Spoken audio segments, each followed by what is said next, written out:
हिंदी में यूपीएससी की तैयारी से संबंधित प्रोग्राम्स को देखने के लिए सब्सक्राइब करें स्टडी IQIAS हिंदी।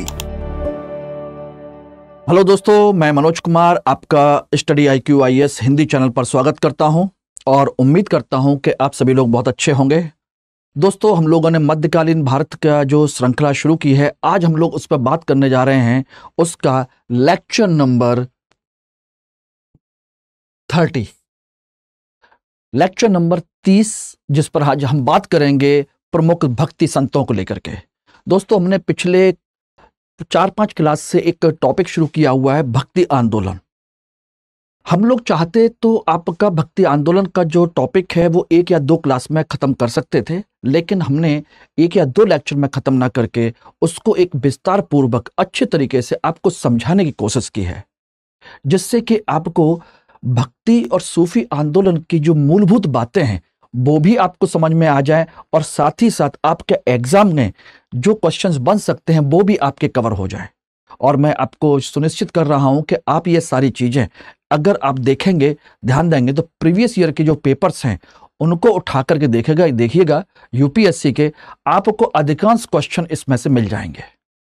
बस मेरा और हम लोगों का टीम का पूरा एक ही उद्देश्य है कि जो भी आप लोग समय दे रहे हैं उस समय का सदुपयोग हो और आप लोग प्रॉपर तरीके से सफल हों, क्योंकि आपका समय बहुत कीमती है और अपना कीमती समय आप लोग हमारे क्लास में देते हैं। तो हमारा उद्देश्य बनता है कि हम आपका जो समय है उसकी कीमत उसको लौटाएं और आपको सफल बनाने में योगदान दें। ध्यान रखना, क्योंकि समय से ज्यादा कीमती कुछ भी नहीं है दोस्तों। ये बात आप अच्छे से जानते हैं और आपके परिवार वाले भी जानते हैं और आप बहुत अच्छे से समझेंगे भी। और मुझे उम्मीद है कि आप लगातार क्लास करते हैं सभी लोग। मैं आपके लोगों के डेली कमेंट देखता हूं, सारी चीजें करता हूं, सब कुछ देखता हूं। मुझे उम्मीद है कि आप लोग मेहनत कर रहे हैं और सफल होने के लिए जी जान से प्रयास भी कर रहे हैं। बस मैं यही चाहता हूं, इसमें कोई कमी ना रह जाए। देखिए, मनोरंजन कराने के लिए तो बहुत सारे लोग यूट्यूब पे बहुत कुछ लगा हुआ है। अगर हम लोगों ने भी वही काम करना शुरू किया तो ये सोच लीजिएगा, फिर हम लोगों ने जो मेहनत की यूपीएससी में 3-3 बार इंटरव्यू देने की, यूपी पीसीएस में सिलेक्शन लेने की, और उसके बाद भी हमने यूपी पीसीएस का जो सिलेक्शन हुआ उसको मैंने क्विट कर दिया, मैंने ज्वाइन नहीं किया। तो उसका मकसद क्या था? मकसद ये था कि शिक्षा के क्षेत्र में आप लोगों के लिए कुछ अच्छा किया जाए, आप लोग उसका फायदा उठाएं। अन्यथा सोचिए कि बहुत सारी चीजें पड़ी हुई हैं, तो यहां सिर्फ मनोरंजन नहीं बल्कि एंजॉय के साथ पढ़ाई भी है। मनोरंजन बिल्कुल भी नहीं है। पढ़ाई में अगर मनोरंजन है तो मैं जरूर कहूंगा कि इसमें आप लोगों को फायदा मिलेगा। तो चलिए दोस्तों, आज हम बात करने जा रहे हैं प्रमुख भक्ति संतों के बारे में। ठीक है ना? इंपॉर्टेंट भक्ति संत हैं जिनको हम देखेंगे। और उससे पहले आप लोगों के लिए एक बहुत महत्वपूर्ण सूचना, जिन लोगों को लगता है कि मॉर्निंग और इवनिंग बैच में, पिछले बैच में एडमिशन नहीं लिया है, और मॉर्निंग बैच हमने कहा था कि सिर्फ 2 दिन रह गए थे। 10 तारीख को बैच लॉन्च हुआ, 12 तारीख को हमने क्लोज कर दिया, तो 12 के बाद वो 13 तारीख नहीं हुई उस बैच में। ध्यान रखिएगा, वो बैच क्लोज हो गया, उसमें अब एडमिशन नहीं है। अब जिन लोगों का रह गया, जिन लोगों को जरूरत है, वो लोग इवनिंग में जुलाई का इवनिंग का P2I बैच ज्वाइन कर सकते हैं। उन लोगों के लिए विशेष तौर पर P2I 2024 के लिए इवनिंग बैच फिर से स्टार्ट किया जा रहा है, हिंदी, इंग्लिश और इंग्लिश का।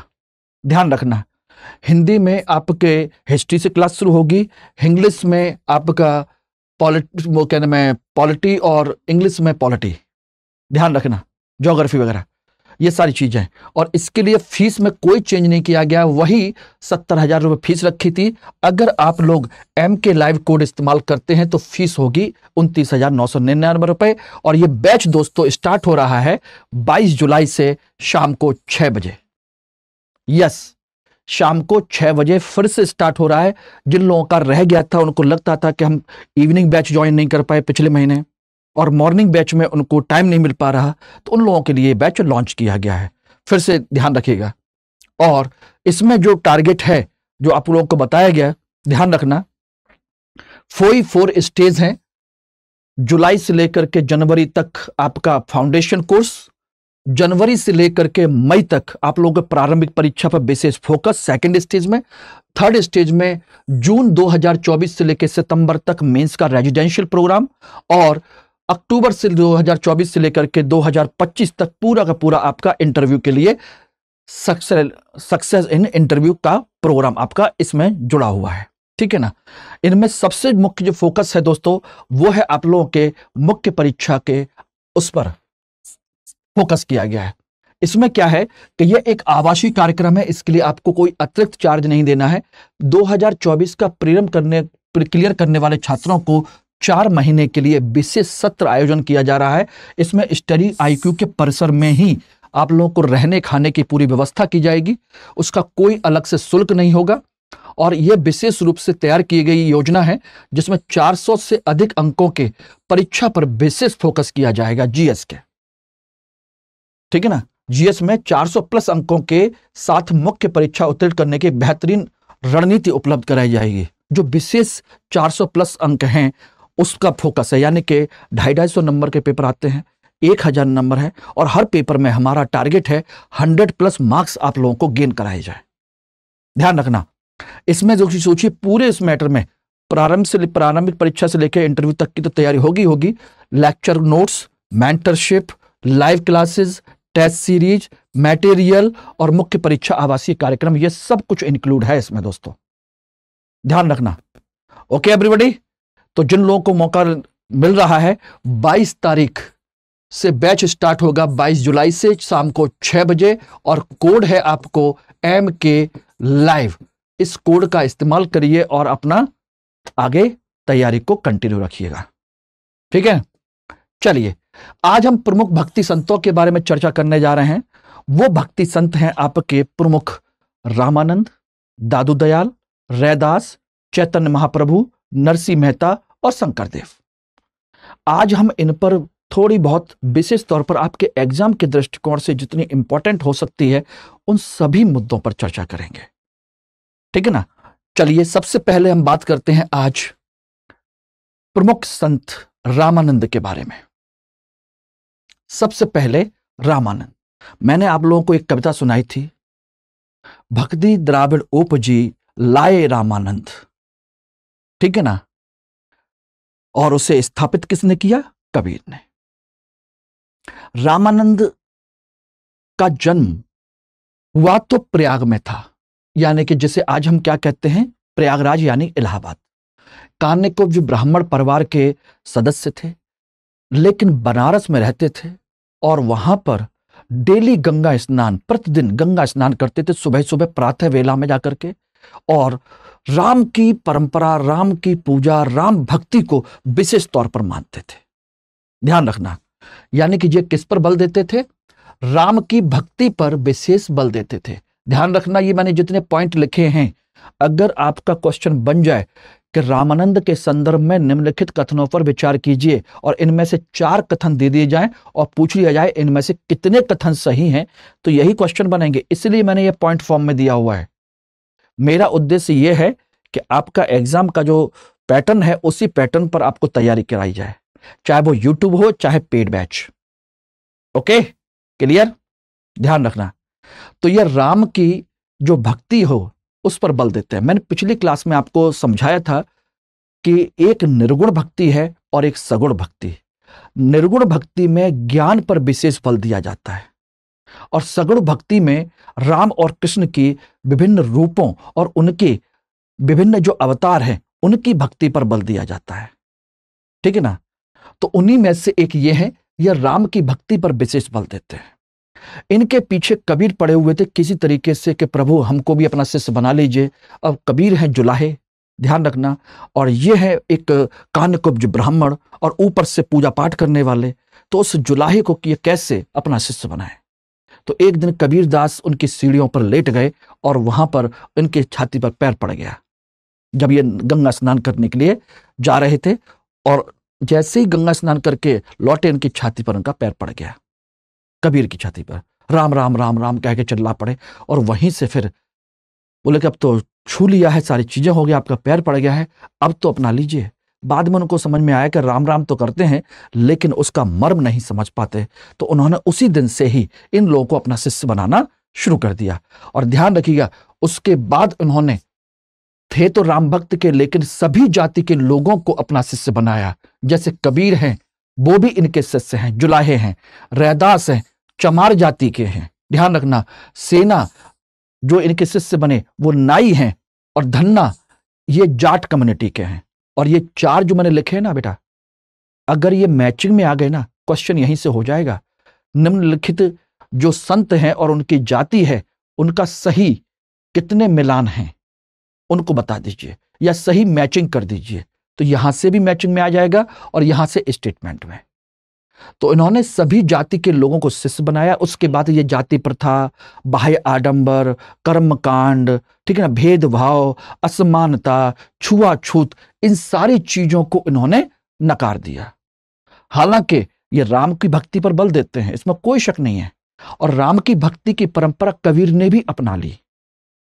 लेकिन कबीर के राम बिल्कुल अलग हैं। कबीर के राम दशरथ के पुत्र नहीं है। कबीर के राम ब्रह्म का एक रूप है जो निर्गुण भक्ति पर है। इनमें से अधिकांश जो हैं, ये सभी के सभी ये निर्गुण भक्ति की तरफ चले गए, सबके सब। इन्होंने भी राम की वही परंपरा को अपनाने की बल दिया, फोकस किया। इसलिए ध्यान रखिएगा, इन्होंने जाति प्रथा, बाह्य आडंबर, अंधविश्वास, इनको बिल्कुल विरोध किया। इन्होंने स्त्रियों को भी अपनी भक्ति में शामिल किया। इनका कहना था कि स्त्रियां भी भक्ति आंदोलन में भागीदारी कर सकती हैं, भक्ति आंदोलन का हिस्सा बन सकती हैं और अपने लिए मोक्ष का मार्ग खोल सकती हैं। यानी कि इन्होंने सभी के लिए अपने भक्ति आंदोलन के द्वार खोल दिए दोस्तों। यस, उत्तर भारत में सही मायने में इस संत ने भक्ति को सब लोगों तक खोल के रख दिया, चाहे स्त्री हो चाहे पुरुष, किसी भी जाति का हो, उच्च वर्ण का हो या निम्न वर्ण का, इन्होंने कोई भेदभाव नहीं किया। और ये पहले संत हैं जिन्होंने हिंदी में अपने संदेशों को प्रसारित किया। हिंदी भाषा में, आम भाषा में लोगों को समझाने की कोशिश की, जिससे कि लोगों को ये सारी बातें अच्छे तरीके से, प्रॉपर तरीके से समझ में आ जाए। ओके, और खास बात यह है जिसको आप नोट कर लीजिएगा, इंपॉर्टेंट है और यह भी इंपॉर्टेंट था, ठीक है ना। इन दो चीजों को ध्यान रख लीजिएगा। इनका एक पद आदि ग्रंथ में शामिल है। आदि ग्रंथ आप जानते ना, सिख धर्म की एक पवित्र पुस्तक है, उसमें भी इनका एक पद संकलित किया गया है। सिर्फ एक ही पद है। और ध्यान रखना, आदि ग्रंथ में बहुत सारे ऐसे निर्गुण भक्ति संतों को, उनके जो प्रवचन हैं उनको शामिल किया गया है, और इन सब को भगत कहा गया है। क्या कहा गया है? भगत। यस दोस्तों, क्या कहा गया? भगत। तो इस बात को ध्यान रखिएगा। तो ये मैंने जितने इंपॉर्टेंट पॉइंट हो सकते थे मैंने उतने बता दिए हैं। इससे ज्यादा जो कहानी है ना, वो सिर्फ किस्से कुछ से सुनने के लिए है। और बाकी अगर आपको सुनना करना है इन सभी लोगों के बारे में, तो हम लोग कोशिश करेंगे एक ऐसी श्रृंखला शुरू करें जिसमें इस तरह के जो जितने भी महापुरुष हैं उन सब के बारे में विस्तार पूर्वक चर्चा किया जाए, और वो अलग से चलाएंगे। उसमें आपका ज्ञान अलग से वृद्धि किया जाएगा। अभी हाल फिलहाल एग्जाम के लिए इतना सफिशिएंट है। ओके, चलिए दूसरे इनके प्रमुख इस समय के संत हैं दादू दयाल। ध्यान रखना, दादू दयाल ये कबीर और इन लोगों के साथ में बनारस में नहीं रहे हैं, बल्कि इनका अहमदाबाद में जन्म हुआ है और वहीं पर ये काफी ज्यादा रहे, सारी चीजें की। और इनका जो वास्तविक नाम था वो था महाबली, ठीक है ना। ये भी उसी तरह के भक्ति संत हैं। इन्होंने भी जाति प्रथा, भेदभाव, कर्मकांड, बाह्य आडंबर, रूढ़िवादियां, ये इन सारी चीजों का विरोध किया। मैंने पहले ही कहा है, सभी भक्ति संतों की एक ही परंपरा है, समाज की बुराइयों को दूर करना। यानी कि इन सब ने समाज की बुराइयों को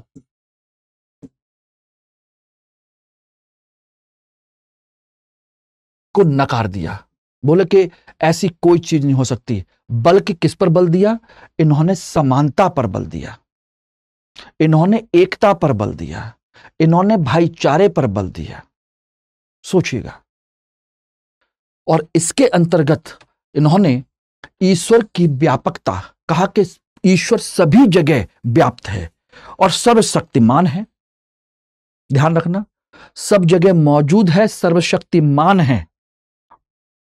उसको उन्होंने लोगों को समझाने की कोशिश की। ईश्वर हर काम देख रहा है, हर जगह देख रहा है, हर जगह मौजूद है। और उसके बाद उन्होंने कहा कि उसको जानने के लिए आपको गुरु को जानना बहुत जरूरी है, गुरु के पास जाना बहुत जरूरी है। इसलिए उन्होंने गुरु की महत्ता पर भी बल दिया कि अपने गुरु का सम्मान कीजिए, गुरु के सानिध्य में रहिए, गुरु की बातों को समझिए और उनका पालन कीजिए। ठीक है ना। इसके साथ ही उन्होंने एक चीज और कही कि किताबी ज्ञान, बोले कि किताबी ज्ञान अपनी जगह पर है। बोले कि ठीक है, किताबी ज्ञान भी लीजिए, उसमें मना नहीं करते हैं। जो धार्मिक ग्रंथ हैं उनको पढ़िए, उसमें जो समझ में आता है अच्छी बात है, लेकिन उन सबसे भी पहले संतों की वाणी पर विशेष तौर पर ध्यान दीजिए। संतों की वाणी, क्योंकि संतों के जो विचार हैं वो किताबी ज्ञान से कहीं ऊपर हैं, क्योंकि वो अनुभव पर आधारित हैं। वो इस समय जितने भी सभी जगह पर नए परिवर्तन हो रहे हैं, जैसी हमारी जरूरतें हैं, जैसे हमारे लोगों के विचार हैं, उन सबको समेटे हुए हैं, जिससे कि वर्तमान की जितनी समस्या है उनको सुधार किया जा सके। धार्मिक ग्रंथों में इस तरह की बातें नहीं है। इसलिए संतों की जो वाणियां है ना, वो आपके जीवन के अनुभव हैं, उनके आपके जीवन का आधारभूत तत्व हैं, उन पर आप विशेष तौर पर ध्यान दीजिए। इन्होंने षड दर्शन का विरोध किया। षड दर्शन यानी कि वही पतंजलि का योग, न्याय, मीमांसा, उत्तर मीमांसा, ठीक है ना, ये जो सांख्य दर्शन वगैरह है, इन सब का विरोध किया। बोले कि इस तरह की कोई चीज नहीं है, केवल भक्ति और ईश्वर में विश्वास, यही एक माध्यम है आपको मोक्ष को प्राप्त करने का। कोई दर्शन वर्शन नहीं। गुरु की बात मानिए और संतों की वाणी पर भरोसा करिए और उनका पालन कीजिए। बस यही जीवन का आधार है, इसी से आप मुक्त हो सकते हैं। यही जीवन को जीने का एक तरीका है। सब मिलजुल करके रहेंगे तो आराम से कोई समस्या नहीं होगी, बस। और इन्होंने निपख यानी कि पूरी तरीके से मुक्ति के मार्ग को अनुमोदन किया। बोले षड दर्शन को हटाइए, निपख मार्ग का पालन कीजिए। और इन्होंने अपने एक परम ब्रह्म संप्रदाय की स्थापना की। यानी इनका जो संप्रदाय है, उसका संप्रदाय का नाम हम ब्रह्म संप्रदाय या परम ब्रह्म संप्रदाय भी कहते हैं। इसी को क्या कहते हैं? परम ब्रह्म संप्रदाय भी कहते हैं। यस, ये समझ लीजिएगा। तो ये है प्रमुख दादू दयाल और उनके बारे में आपके विचार। यहां पे भी मैंने पॉइंट फॉर्म में लिखने की कोशिश की है कि दादू दयाल के संदर्भ में निम्न कथनों पर विचार कीजिए, और 4 पॉइंट दे दिए जाएंगे। बताइए कौन सा सही है, कौन सा गलत है, या कितने सही हैं। ये सारी चीजें आपकी इसमें आ जाएंगी। Okay everybody. चलिए, अगले संत जो हैं महान संत रैदास। इनकी जाति के बारे में तो बता ही दिया था, किस जाति के हैं? चमार। इन्हीं को रैदास कहते हैं और इन्हीं को रविदास कहा जाता है। यह कोई अलग नहीं है, और बाकायदा सरकार इनकी रविदास जयंती का आयोजन करती है। सोचिए कितने बड़े संत हैं कि सरकार इनकी जयंती का आयोजन करती है। रविदास जयंती, इसका आयोजन किया जाता है। कबीर का नहीं, रामानंद का भी नहीं, सोचिए दादू दयाल का भी नहीं, रविदास, संत रविदास। इनको रैदास तो हम लोग अपने जो पंजाबी जो क्षेत्र की परंपरा है उसके हिसाब से हम कहते हैं रैदास। वास्तविक नाम है इनका रविदास। और ये भी कबीर की तरह ही निर्गुण भक्ति पर बल देते हैं, क्योंकि ये भी रामानंद के ही शिष्य थे। किसके शिष्य हैं? रामानंद के शिष्य, उन्हीं के शिष्य हैं ये। ठीक है ना। इन्होंने निर्गुण भक्ति पर बल दिया, निर्गुण भक्ति यानी कि ज्ञान, यानी कि ब्रह्म की अवधारणा पर बल दिया। किस पर बल दिया? ब्रह्म की अवधारणा पर।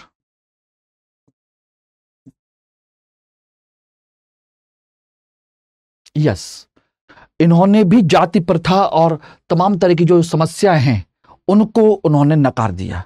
बोले कि जो आपकी भक्तों की जो परंपरा है उसमें आपके जितने भी सामाजिक रूढ़िवादिताएं हैं, अंधविश्वास हैं, कर्मकांड हैं, छुआछूत है, भेदभाव है, अस्पृश्यता है, ऊंच नीच है, जितनी भी समस्याएं हैं उन सब को उन्होंने हटा दिया। बोले कि ऐसा कुछ नहीं, बल्कि ये कहा कि इस संसार में जितने भी लोग हैं सभी समान हैं, यानी कि सभी जितने भी हैं सबके सब समान हैं, कोई अलग नहीं है।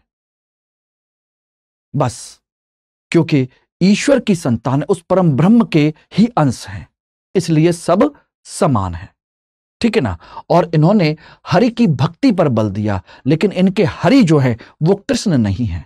दोस्तों ध्यान रखना, हरि मतलब वो है हरि अनंत, हरि कथा अनंता, यानी कि उनके बारे में जितना बोलेंगे उतना कम है, जितना जानेंगे उतना कम है। हरि अनंत, हरि कथा अनंता, ये वही है। इसलिए उनकी भक्ति पर उन्होंने बल दिया है कि हरि की भक्ति कीजिए, उस पर विश्वास रखिए, और जो सामाजिक कुरीतियां, विरोध हैं, सारी चीजें हैं, इन सबको नकारिए, क्योंकि हम सब उसका एक अंश हैं। तो स्वाभाविक सी बात है, हम अलग अलग कैसे हुए? अलग अलग हैं ही नहीं तो फिर कोई मतलब ही नहीं बनता। और उसको, ईश्वर को पाने का, मोक्ष को पाने का भक्ति ही एकमात्र माध्यम है। तो फिर ये छुआछूत, कर्मकांड, ऊंच नीच, भेदभाव, जितनी भी समस्या हैं, जितनी भी जटिलता हैं, इनकी जगह कहां है? ये तो गलत चीजें हैं, गलत परंपरा है, इनको हटाइए और यहां से हटा दीजिए। बोले कि ये कुछ लोगों ने जानबूझ करके निर्मित किया है, ये सब गलत परंपरा है, इनको हटाइए। इसी वजह से कबीर ने इन्हें संतों का संत कहा था। बोले संत तो सभी हैं, लेकिन ये संतों में सबसे बड़े हैं, महान हैं। सोचिए, इसीलिए इन्हें कबीर ने संतों का संत कहा। और इनके अधिकांश जो पद हैं, इनकी जो अधिकांश बातें हैं दोस्तों रविदास की, वो आदि ग्रंथ में है। ध्यान रखना, किसमें है? आदि ग्रंथ में।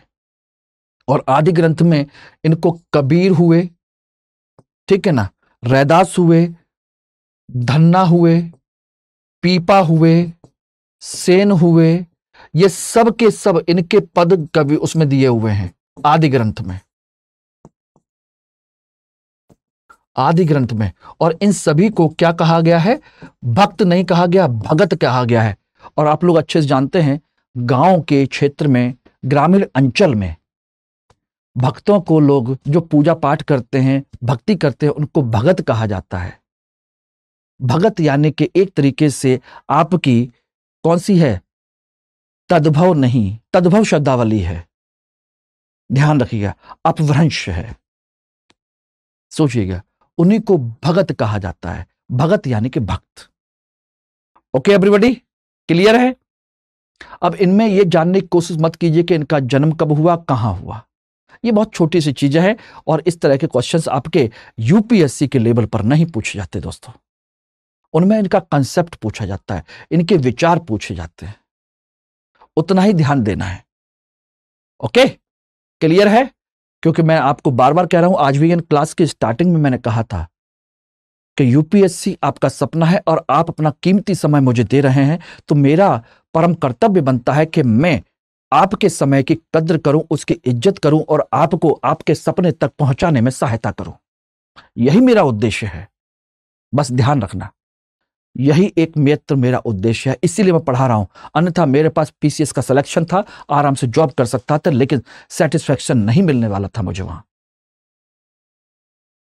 मुझे अंदर से यह महसूस हुआ कि मेरे सारा ज्ञान जो मैंने लिया है, उस जॉब पे चला जाऊंगा, वहां पर मैं सोचिए छोटा मोटा काम करता रहूंगा, वहां पे लोगों की काम करता रहूंगा, कोई परेशानी नहीं होगी। लेकिन वो जो ज्ञान है, सही मायने में अंदर मेरे भरा पड़ा है, मैंने किस तरीके से इसको गेन किया है, मैं चाहता था कि मैं आप लोगों तक पहुंचा दूं, और उसके लिए मुझे खुल करके शिक्षण कार्य करना था।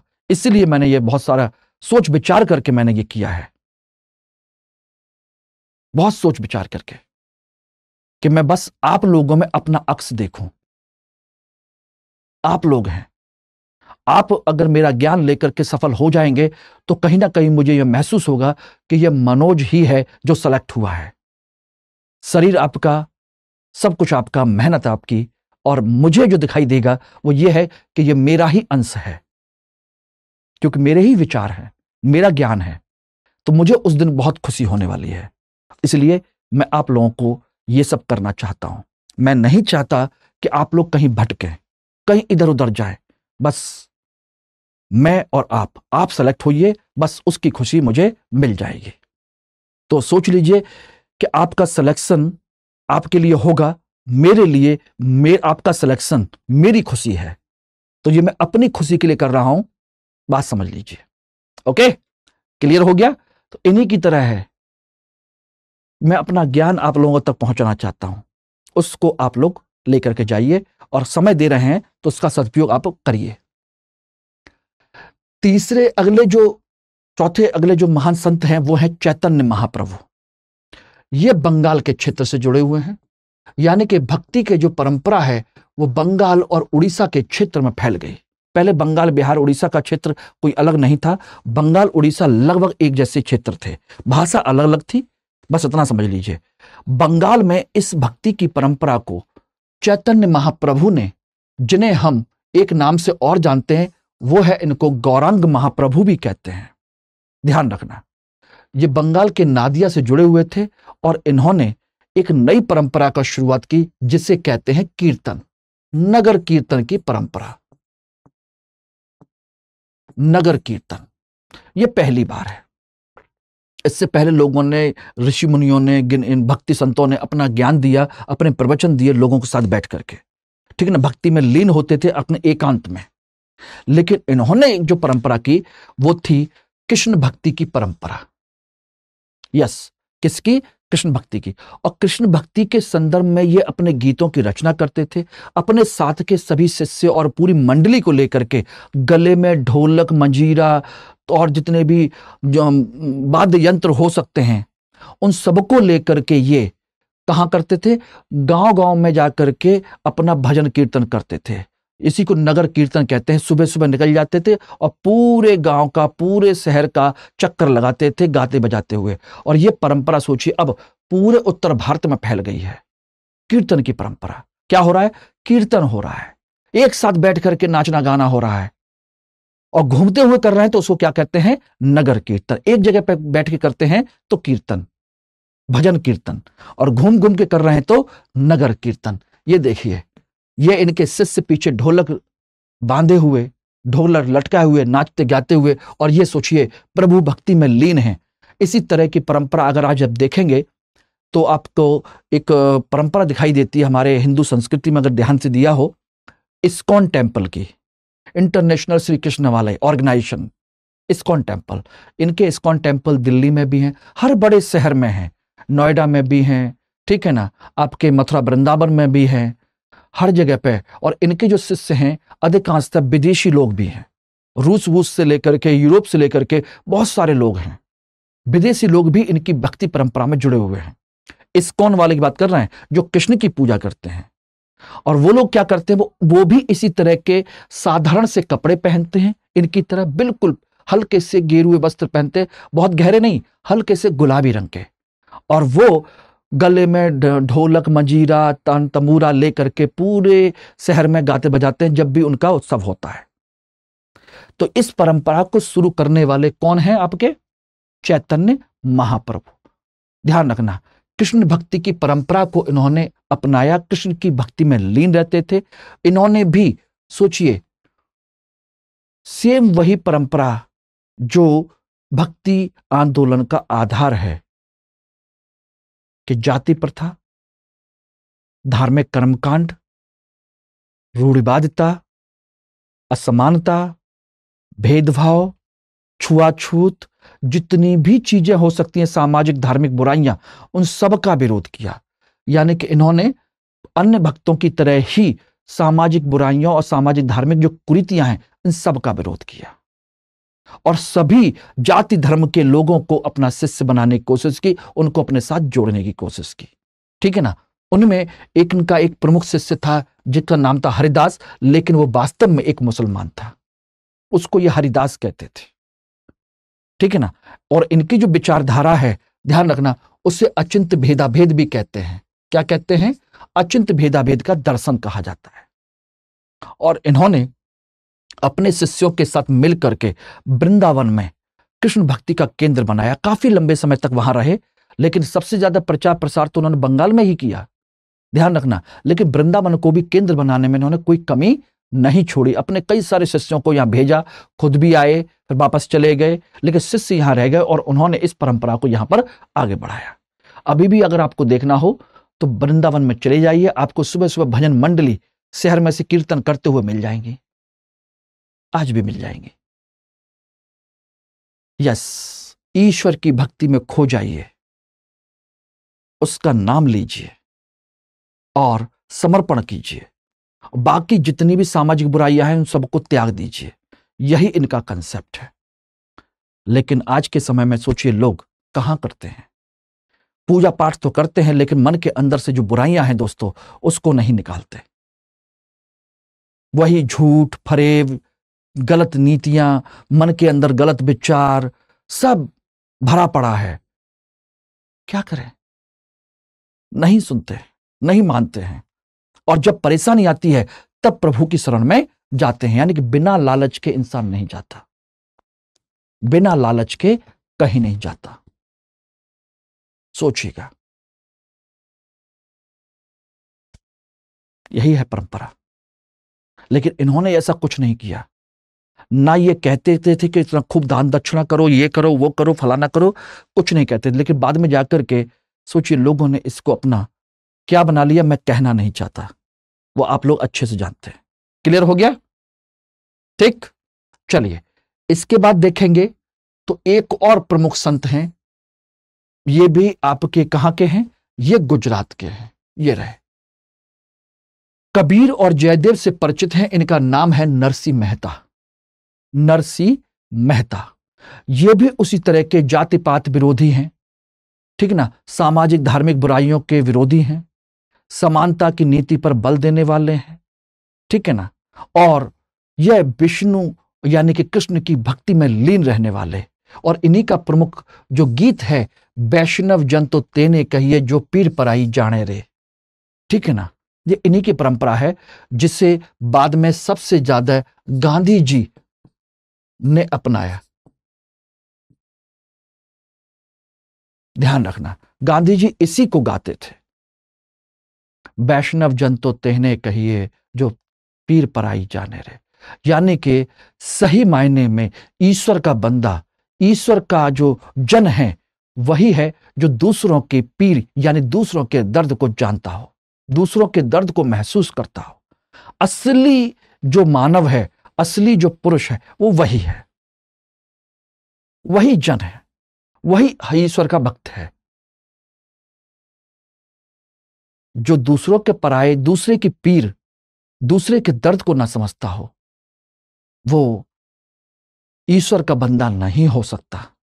ये इनका विचार था। और यही चीज सोचिएगा, क्या गांधी ने अपने लिए कुछ किया, अपने बच्चों के लिए कुछ किया? नहीं, उन्होंने देश समाज के लोगों के लिए अपना पूरा जीवन निछावर कर दिया। सब कुछ छोड़ते चले गए और दूसरों के लिए, देश के लोगों के लिए, देश के लिए सब कुछ किया उन्होंने। यही है त्याग करना दूसरों के लिए, यही तो था। इसी वजह से गांधी ने इस गीत को अपना लिया और अपने जीवन का एक हिस्सा बना लिया। सोचना, गांधी ने अपने बेटे के लिए एक सिफारिश तक नहीं की, उनके लिए इतना पैसा नहीं दिया कि जाकर कोई काम धंधा शुरू कर सके। बोले कि तुम्हारे अंदर टैलेंट है, तुम पढ़ो लिखो और अपना काम करो, कर सकते हो, इसमें सिफारिश की कहां जरूरत है, रुपए पैसे की कहां जरूरत है, काम करिए ना, अपने आप को योग्य सिद्ध कीजिए। क्या मणिलाल गांधी हो या कोई और हो, सब समझ लीजिए, उन्होंने किसी के लिए व्यक्तिगत रूप से कुछ नहीं किया, हालांकि ये कह सकते हैं एक पिता के रूप में वो असफल रहे, लेकिन देश के लिए उन्होंने बहुत कुछ त्याग किया है। Yes, okay. तो यही वो नरसिंह मेहता हैं। इनका टाइम पीरियड आपका ये रहा, सन 1414 से लेकर के 1481, इतने समय तक ये मौजूद रहे। देखिए, सबका पीरियड वही है। मैंने आपको पहले 2 दिन पहले भी बताया था, कल भी समझाने की कोशिश की थी, यही समझाने की कोशिश की कि इसी समय सब कुछ आपका पूरी दुनिया में हो रहा है। 1453 में कुस्तुनतुनिया रुक गया और सोचिए इटली में पुनर्जागरण हो गया इस्लाम के आने के बाद। इसी समय हमारे यहां नरसिंह मेहता सुना रहे हैं, जबकि उन लोगों से हम लोगों का कोई संपर्क नहीं है। विचार सबके एक जैसे हैं, विचार सबके एक जैसे हैं। क्लियर? चलिए अगले हैं मोस्ट इंपॉर्टेंट, शंकरदेव। ध्यान रखना, ये शंकरदेव हैं, शंकराचार्य नहीं है। ये शंकराचार्य नहीं हैं। शंकराचार्य तो वो थे जिन्होंने अद्वैत का दर्शन दिया था। ठीक, ये शंकरदेव हैं, असम ब्रह्मपुत्र क्षेत्र से संबंधित हैं, असम के हैं, और ये मूलतः कृष्ण के उपासक हैं। लेकिन ध्यान रखिएगा, मूर्ति पूजा के विरोधी हैं। मूर्ति पूजा में विश्वास नहीं करते, लेकिन कृष्ण के उपासक हैं, कृष्ण के रूप के उपासक हैं, मूर्ति पूजा में विश्वास नहीं करते। एकेश्वरवाद से प्रभावित हैं। सोचिए, जबकि कृष्ण तो अपने 9 अवतार 10 अवतारों की परंपरा में आते हैं विष्णु के, लेकिन ये एकेश्वरवाद से प्रभावित हैं। कि एकेश्वरवाद, क्योंकि कृष्ण ने खुद गीता में कहा था, मैं ही ब्रह्म हूं, मैं ही हूं जो कुछ भी हूं, मेरे ही सारे रूप हैं। तो उसी एकाकार रूप से प्रभावित है ये, यही है सब कुछ। इसीलिए इन्होंने एक शरण संप्रदाय की स्थापना की, जिसे महापुरुषीय संप्रदाय भी कहते हैं। क्या कहते हैं? महापुरुषीय संप्रदाय या एक शरण संप्रदाय। बोले कि इस महापुरुष के संप्रदाय में आइए, जहां पर एक ईश्वर है, एक ब्रह्म है, एक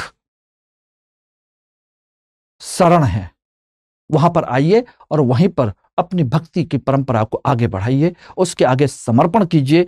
जाति प्रथा, भेदभाव, जितनी भी चीजें हैं, बुराइयां हैं, उन सबको हटाइए। इन्होंने स्त्रियों को भी इसमें शामिल करने पर बल दिया था। स्त्री शिक्षा, स्त्री से लेकर के जितनी भी सामाजिक बुराइयां, उनको भी इन्होंने इसमें शामिल करने की कोशिश की। स्त्री को आगे बढ़ाने में इनका बड़ा योगदान था। ध्यान रखना। ओके, क्लियर है? इन्होंने भक्ति के प्रचार के लिए नृत्य और नाटक दोनों परंपराओं का समन्वय किया। यानी कि नाचते हुए आपको क्या करना? दृश्य दिखाना, किसी भी नाटक की विधा को नाचते हुए नाटक का आयोजन करना। इसलिए नृत्य नाटक की परंपरा, जिससे कि लोगों को यह प्रभावित कर सके। नृत्य नाटक की परंपरा इन्होंने भक्ति के प्रचार के लिए अपनाई थी, उसका समन्वय किया था। यही है आपके शंकरदेव। Yes, okay. शंकराचार्य नहीं है, शंकराचार्य अलग हैं, शंकरदेव अलग हैं। ठीक है ना? ध्यान रखिएगा, वो अद्वैत दर्शन के हैं और ये आपके कृष्ण के उपासक हैं। ध्यान रखना, वो राम और कृष्ण को नहीं मानते, वो परम ब्रह्म को मानते हैं। और ये कृष्ण को रूप की पूजा करते हैं, लेकिन मूर्ति पूजा नहीं करते। दोनों में विचार में अलग अलग है। ठीक है ना? Okay everybody, clear? तो ये है आपका आज का लेक्चर, और मैं आप लोगों को बता देता हूं, फिर से सुन लीजिए। आप लोगों के लिए जो 2024 में किसी तरीके से अपना सिलेक्शन देखना चाहते हैं, एनी हाउ, आप लोगों के लिए ये मेरी आप लोगों के लिए व्यक्तिगत सलाह है, सुझाव है कि आप लोग प्लीज 22 तारीख से जो नया बैच स्टार्ट हो रहा है, अगर आप सफलता सुनिश्चित करना चाहते हैं तो हमारा P2I बैच को ज्वाइन करिए। और उसमें जो 22 तारीख से जो बैच स्टार्ट हो रहा है, उसमें हिंदी, इंग्लिश और इंग्लिश तीनों बैच स्टार्ट हो रहा है। और टारगेटेड तरीके से, जो मैंने आपको वीडियो के स्टार्टिंग में समझाया हुआ है, 4 अलग अलग स्टेज में आप लोगों के लिए पूरी रणनीति बनाई गई है, मुख्य परीक्षा आवासीय कार्यक्रम के साथ, जिसमें 4 महीने आपको दिल्ली में रहने खाने की पूरी व्यवस्था की जाएगी। लेकिन प्रारंभिक परीक्षा निकालने के बाद होगा वो, ध्यान रखना। ठीक है ना? और इसके लिए जो फीस दोस्तों मात्र 70,000 रुपए है, लेकिन MK लाइव कोड इस्तेमाल करने पर आपको केवल 29,999 रुपए आपको फीस पे करनी होगी मात्र। समझ लीजिएगा, इसमें आपको regular classes, mentorship, material, books, hand written PDFs, ये सब कुछ आपको मिलेगा A to Z। ये मेरी व्यक्तिगत सलाह है। अगर आप रियली में मुझसे जुड़ना चाहते हैं और सफलता सुनिश्चित करना चाहते हैं, मेरा व्यक्तिगत मार्गदर्शन प्राप्त करना चाहते हैं, तो प्लीज जुड़िए। मैं आपको ज्यादा गारंटी कुछ कहना नहीं चाहता, सिर्फ इतना कहना चाहता हूं, रियली में आपका भला होगा। यस, करिए इसको। ओके, और मुझसे जुड़ने के लिए आप लोग मुझसे कनेक्ट हो सकते हैं। मनोज कुमार, ये मेरा MK लाइव कोड है, जिसके थ्रू आप इस्तेमाल करेंगे तो कोई भी आप लोगों को क्या होगा, डिस्काउंट मिल जाएगा, बढ़िया। और ये टेलीग्राम इंस्टाग्राम के लिंक है, Manoj Kumar 2.0, Manoj Kumar 2.0 Instagram Telegram, mail ID ये रही जिसके थ्रू आप मुझसे कांटेक्ट कर सकते हैं। और ये रहा मेरा टेलीग्राम का बार कोड, ठीक है ना, जिसके थ्रू आप मुझसे कनेक्ट हो सकते हैं। तो बाकी नेक्स्ट क्लास में हम लोग फिर मिलेंगे, तब तक के लिए आप लोगों से अलविदा।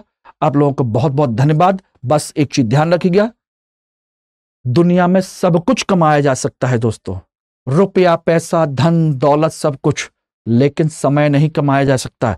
समय की कद्र कीजिए, और जो समय आप मुझे दे रहे हैं या कहीं और दे रहे हैं, उसका सही सही उपयोग कीजिए।